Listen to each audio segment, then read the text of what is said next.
So mga tol, kakatapos lang po ang laban ng WBO Super Featherweight World Champion Emmanuel Navarrete kontra sa kapwa niya Meksikano ni si Oscar Valdez. Maganda talaga ang pinapakita ni Emmanuel Navarrete mga tol. Ilang beses po pinabagsak itong si Oscar Valdez. Hindi kinaya po ni Oscar Valdez ang lakas ng kamao ni Emmanuel Navarrete. Pero pinakita po ni Oscar Valdez ang kanyang lakas mga tol.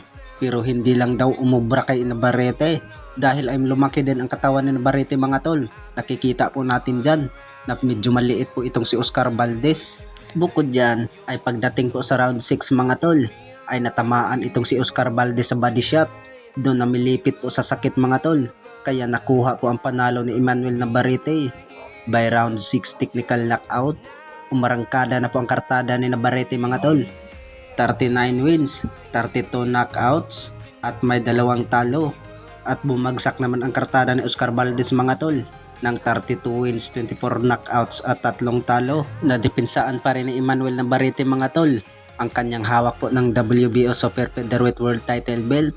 Bukod dyan ay malaking tsansa po na makakalaban ang ating pambato na si Charlie Suarez mga tol versus Emmanuel Navarrete dahil ay mandatory po yan si Charlie Suarez mga tol ng WBO Super Featherweight ranking. Bukod dyan ay banat po ng karamihan mga tol ng kayang-kaya po sa ating pambato na si Charlie Suarez ang galawan nito ni Emmanuel Navarrete.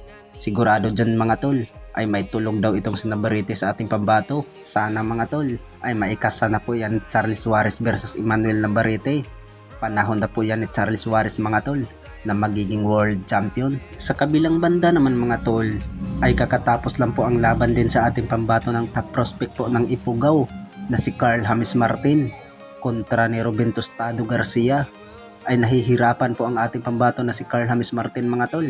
Nakikita po natin pinipressure po siya ng kalaban pero puro lang depensa itong si Martin mga tol at humanap po siya ng tempo.